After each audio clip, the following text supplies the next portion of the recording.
Kementerian Kesehatan melalui Pusat Data dan Teknologi Informasi dan Digital mengumumkan hasil uji coba terhadap 14 penyelenggara inovasi digital kesehatan yang mengikuti program Regulatory Sandbox Cluster Telekesehatan Batch pertama. Dari total 14 penyelenggara inovasi digital kesehatan, 6 diantaranya direkomendasikan bersyarat dan secara otomatis mendapatkan status dibina pada aspek layanan kepada masyarakat luas.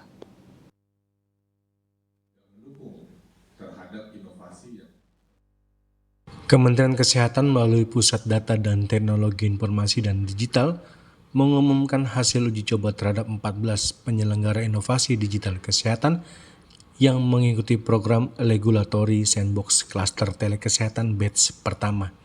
Dari total penyelenggara inovasi digital kesehatan, 6 diantaranya direkomendasikan bersyarat dan secara otomatis mendapatkan status dibina.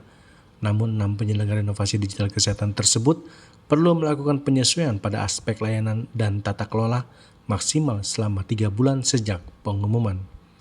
Adapun ke-6 penyelenggara inovasi digital kesehatan terdiri dari Good Dokter, Halodoc, Alodokter, Sirka, Sehati, dan Naluri.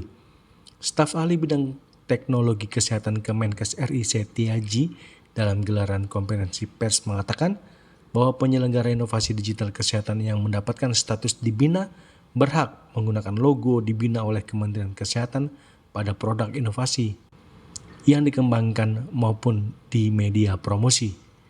Diharapkan hal tersebut dapat meningkatkan kepercayaan masyarakat akan keandalan dan kualitas produk inovasi kesehatan yang ditawarkan.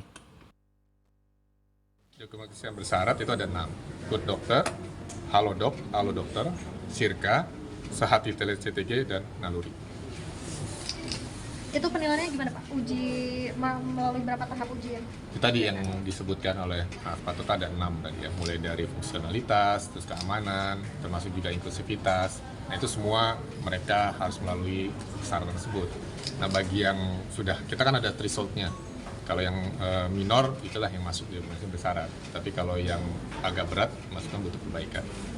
Pak ini kan 3 bulan setelah ini apa 6 bulan? 3 bulan. 3 bulan untuk yang yang klaster pertama tadi yang di Kementerian Bersyarat. Sementara untuk yang butuh perbaikan itu 6 bulan. Artinya nanti benar-benar bisa beroperasi dengan menggunakan logo Kemenkes? Sekarang sudah bisa untuk yang 3 bulan tadi ya, sudah bisa menggunakan status dibina. Kemudian kalau yang 6 tadi masih diawasi.